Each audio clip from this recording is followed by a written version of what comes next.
नमस्कार। मैं हूं डॉक्टर विनय बजरंगी और आज मैं एक लाइव कंसल्टेशन आपके सामने लेकर आया हूं। कैसे कंसल्टेशन हम करते हैं और ये महिला है, एक इनका कोई कोर्ट केस चल रहा है और मैंने इनसे रिक्वेस्ट की क्यों ना आपका हम ये सेशन रिकॉर्ड कर दें। तो उन्होंने परमिट किया, बस इस बात से कि आप मेरा नाम मत लीजिएगा। तो वो मेरे सामने बैठी हैं और उनका मैं लाइव इस समय कंसल्टेशन कर रहा हूं और आपके समक्ष मैं इसको रख रहा हूं ताकि आप समझ पाएं कि किस प्रकार से कंसल्टेशन होती है। उनका मैं नाम नहीं लूंगा, तो ध्यान रखिएगा इस बात का कि ये उनका एक प्राइवेट मैटर है, लेकिन वो फिर भी इसको यूट्यूब पे डलवाने के लिए या अन्य सोशल मीडिया पे डालने के लिए तैयार हुई हैं। तो मैडम नमस्कार। मेरे पास आपकी डेट ऑफ बर्थ है 26 फेब 1965। रात को 10 बजे आप जोधपुर राजस्थान में पैदा हुई हैं। जी, मेरे पास आपकी कुंडली है जो कहती है कि आपका लग्न तुला है, आपकी राशि धनु होती है और आप पूर्व आषाढ़ा नक्षत्र में पैदा हुई और आपके ऊपर इस समय गुरु की महादशा है। तो मैं ये जान सकता हूँ कि आप क्या जानना चाहती हैं ताकि मैं उसी प्रकार से हॉरोस्कोप देखूं। जी, मैं अपने हमारी पुश्तैनी जायदाद है डॉक्टर साहब। और मेरे फादर इन लॉ की अभी थोड़े दिन पहले ही डेथ हुई है। तो उस पुश्तैनी जायदाद में 3 भाई थे, 2 चाचा और 1 मेरे फादर इन लॉ। लेकिन अब क्योंकि वो चले गए तो हम 3 भाई हैं उसके हिस्सेदार। तो उसमें हमारा बहुत झगड़ा पड़ा हुआ है और वो काफ़ी मतलब बड़ी जायदाद है।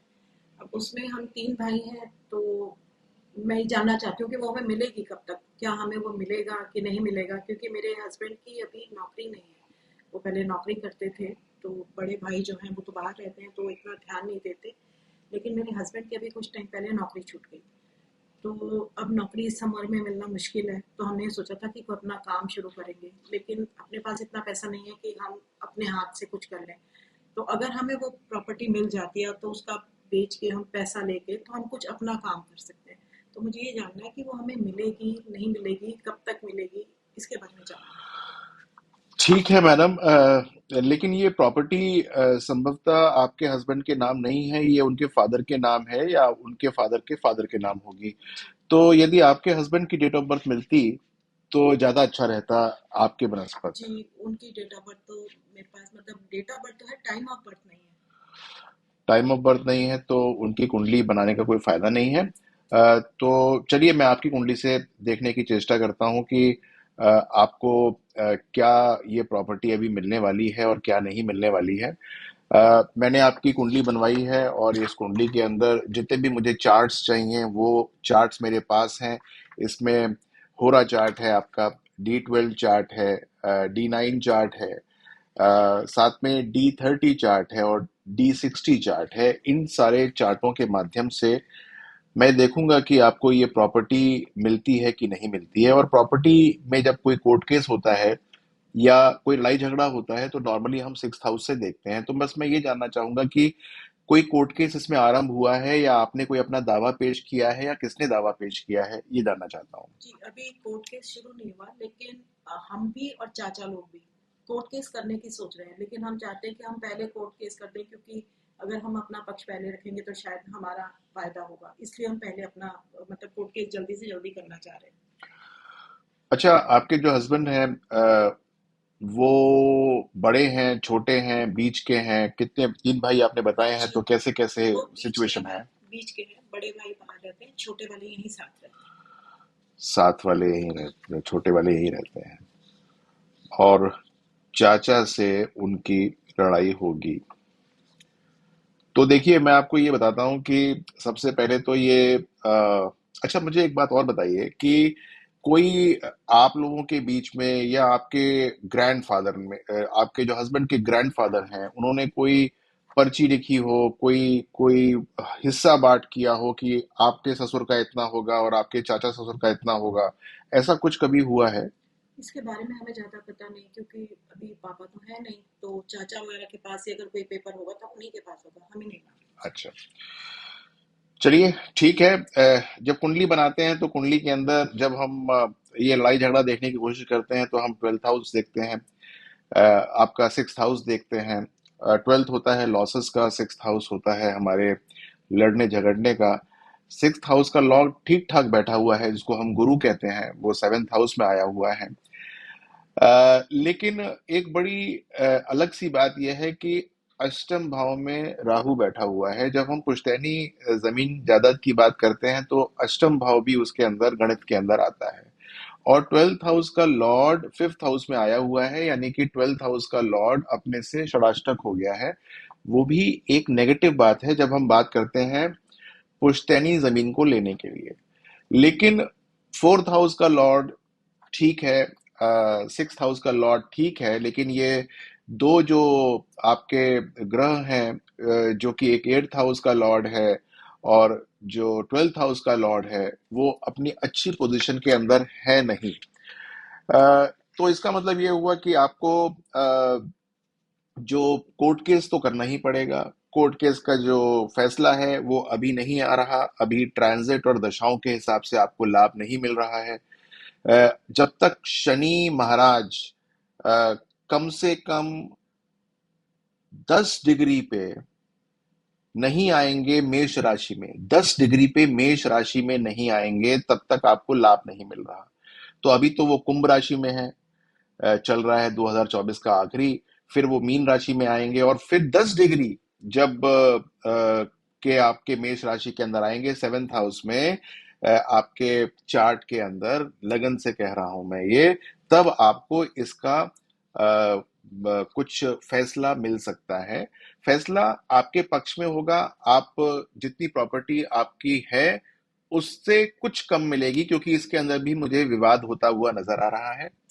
फैसले से पहले थोड़ा सा मुझे ये लगता है कि यदि 2-1 साल हो जाएं चलते हुए, तो इसके अंदर आपके पक्ष में चीजें होती हुई मजे नजर आती हैं। लेकिन इसके अंदर पैसा भी खर्च होगा और एका होना बहुत जरूरी है आप में और आपके बाकी दोनों जो जेठ हैं और जो आपके देवर हैं उनके बीच में एका होना बहुत जरूरी है, क्योंकि 11वें भाव में मंगल बैठा हुआ है आपके, और तृतीय भाव में चंद्रमा बैठा हुआ है। और यदि मैं आपके रिवर्स कर देता हूं इस कुंडली को, आपके हस्बैंड की कुंडली मान लेता हूं, तब भी 11th हाउस उनका इतना अच्छा नहीं है और 3rd हाउस इतना अच्छा नहीं है। इसका मतलब ये लोग परेशानी अंदर क्रिएट कर सकते हैं, इसमें आपके चाचा ससुर का कोई बात नहीं है।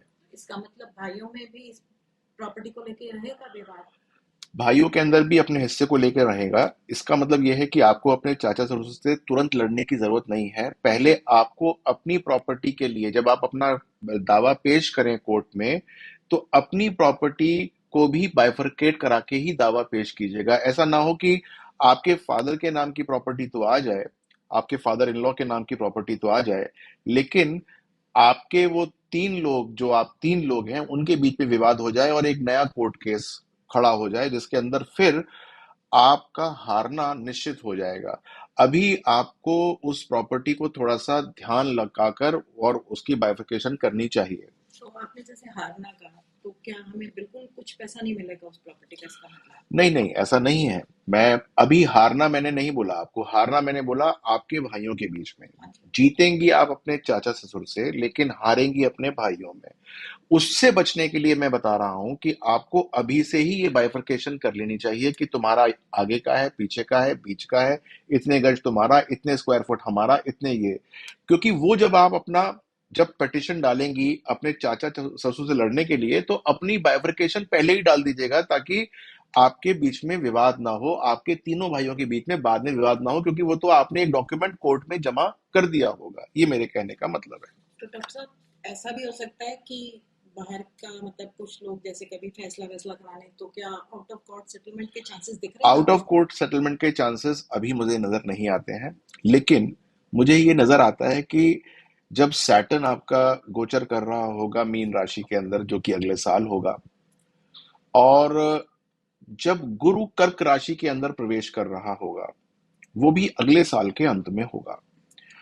लेकिन ध्यान देने वाली बात यह है कि सैटर्न रेट्रोग्रेड नहीं होना चाहिए और गुरु कर्क राशि में होना चाहिए।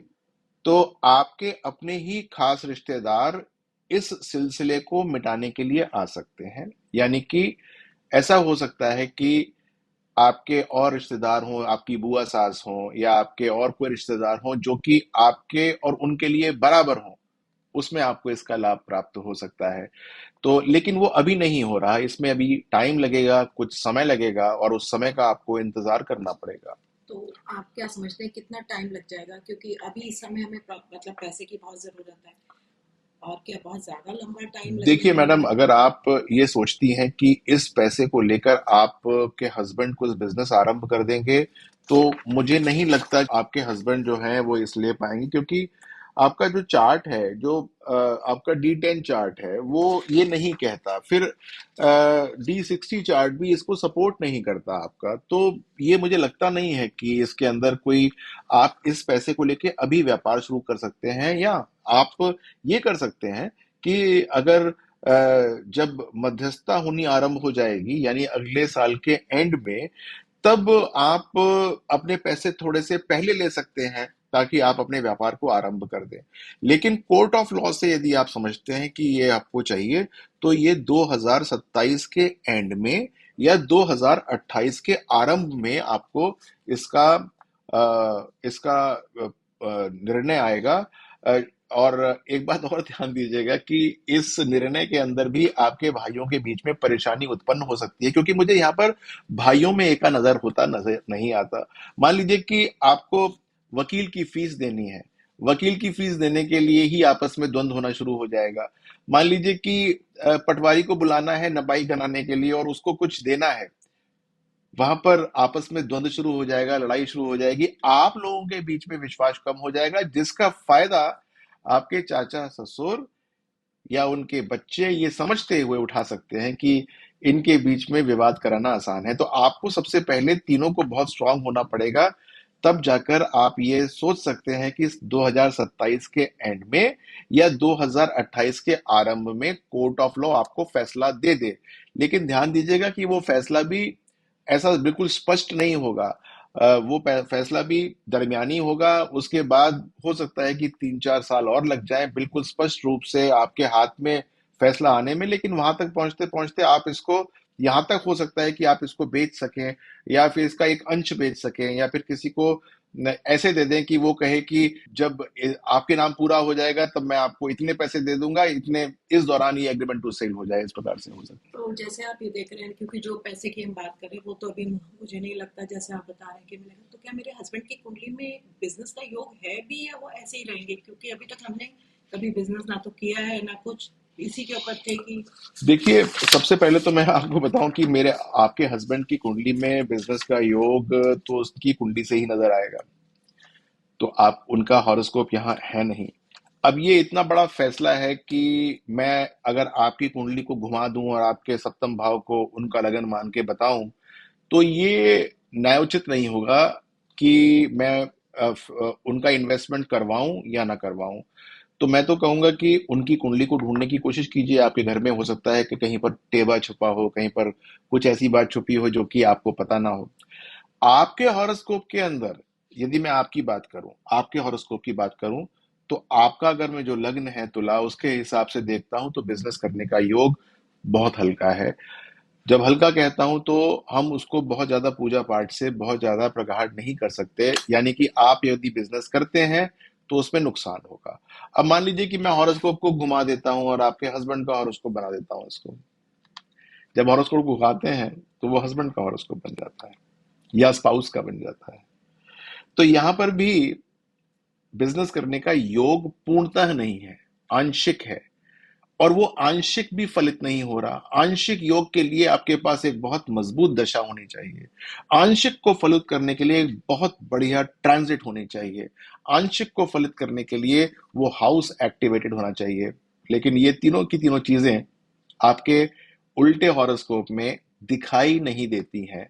इसका मतलब ये चीज भी नहीं है।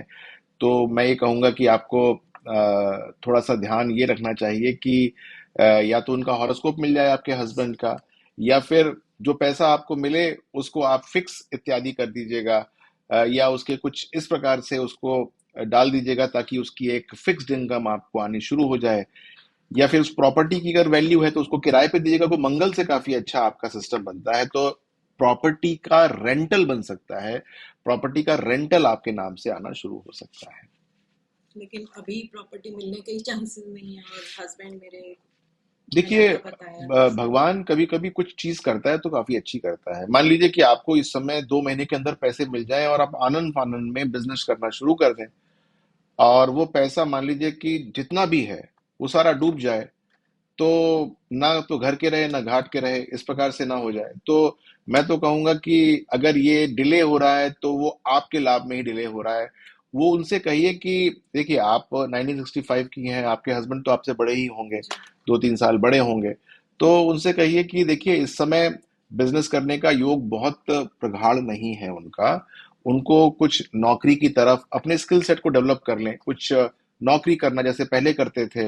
वो नौकरी के अंदर हो सकता है कि जो स्किल्स वो जानते हैं वो हल्की पड़ गई हो, इसलिए उनकी जरूरत ना बची हो उस ऑर्गेनाइजेशन में। तो अपने अपने आप को स्किल सेट अगले 2-4 महीने में ठीक करने की कोशिश करें। जो काम करना जानते हैं उसकी कंसल्टेशन करें, पढ़ाना शुरू कर दें जो वो जानते हैं, क्योंकि गुरु की पोजीशन 7th हाउस में है, तो वो सेकंड हाउस ऑफ प्रोफेशन माना जाता है। तो गुरु का काम करना शुरू कर सकते हैं, यानी कि ज्ञान बांटने का काम, यानी कि जो जानते हैं उसको बांटने का, ये काम करना शुरू कर दें। वो प्रॉपर्टी अभी आपको मिल नहीं रही। कोर्ट केस करना ठीक है या नहीं? बिना कोर्ट केस के आपको मिलेगा नहीं। कोर्ट केस तो करना पड़ेगा, वो मजबूत है। ध्यान ये देना है कि वो कोर्ट केस सिर्फ आपके चाचा ससुर से हो, आपके भाइयों के बीच ना हो जाए, वहां पर जी। आप हार जाएंगे। चाचा ससुर से, जो कि आपके पिता, आपके फादर इन लॉ के भाई होते हैं, उनसे जीत जाएंगे। यहाँ पर कुंडली के अंदर किससे जीत सकते हैं, कितना जीत सकते हैं, किससे हार सकते हैं, ये सब लिखा हुआ होता है। डॉक्टर साहब, कोई ऐसा उपाय जिससे कि हमें थोड़ा सा जल्दी होने का, ऐसे उपाय होते हैं जिनसे कि हम थोड़ा जी, जल्दी। बिल्कुल उपाय होते हैं, लेकिन उपाय अगर योग न हो तो कोई उपाय काम नहीं करता है। अगर योग है और वो उसकी स्ट्रेंथ कम है, तब उपाय हमारा काम करता है। आपकी कुंडली के अंदर चाचा ससुर से केस जीतने का योग है, लेकिन अच्छा योग है, वो तो जीत ही रहे हैं, वैसे ही जीत रहे हैं आप। उसको पहले करने का उपाय ज्यादा नहीं हो सकता। हाँ, ये है कि 6-8 महीने पहले कर सकते, जैसे ही शनि मेष राशि में प्रवेश करता है आपको रिजल्ट आना शुरू हो जाए, ये कर सकते हैं। तो उसके लिए आप जो है सूर्य की पूजा करना शुरू करें। मैं सूर्य की एक पूजा लिख के देता हूँ, वो पूजा करना शुरू करें। राहु बैठा हुआ है आपके अष्टम भाव में, आपके स्वास्थ्य खराब है, अपने स्वास्थ्य का ध्यान रखें। ऐसा ना हो कि पैसे के चक्कर में अपना स्वास्थ्य और हल्का कर दें, तो पैसे कहीं और जाए ना जाए, हॉस्पिटल चले जाएं और स्वास्थ्य से भी हाथ धोते रहें, ऐसा मत कीजिएगा। स्वास्थ्य का ध्यान रखिएगा, सूर्य की पूजा कीजिएगा, और दूसरा, राहु केतु के उपाय करना शुरू कर दीजिए, प्राणायाम करना शुरू कर दीजिए, योगाभ्यास करना शुरू कर दीजिए। ये काम करिए, इससे आपको लाभ होगा। स्वास्थ्य तो मेरा खराब होने लगा है डॉक्टर साहब। ज्यादा मत मेरा। सोचिए, नहीं तो और ज्यादा हो जाएगा। ठीक है। और कुछ जानना चाहती हैं इसमें आप? नहीं डॉक्टर साहब, बस एक चीज और बता दीजिए कि अगर मैं चाचा ससुर से बात करूं और किसी तरीके से, ऐसे हो सकता है पहले उनसे बातचीत करके कुछ? अगर आप अपने चाचा ससुर से बात करना शुरू कर देंगी, तो भाइयों के बीच का जो तकरार है वो बढ़ जाएगा। और जो चीज मैं देख रहा हूं आज से 2 साल के बाद होने में, वो पहले होनी शुरू हो जाएगी। तो चाचा ससुर से कभी भी अकेले में बात ना करें। जब बात करें, तीनों इकट्ठे जाएं, ताकि क्लैरिटी रहे कि कौन क्या बात करके आया है। क्योंकि इस प्रॉपर्टी के अंदर चाचा ससुर तो हो सकता है कि अपनी दीवार यहां से वहां करवाने के चक्कर में केस कर रहे हो, भाई तो हड़पने के चक्कर में हो जाएंगे। ठीक तो है। ठीक है, ध्यान रखिए अपना। मैं आपको ये सूर्य की कैसे पूजा करनी है वो लिख के देता हूँ।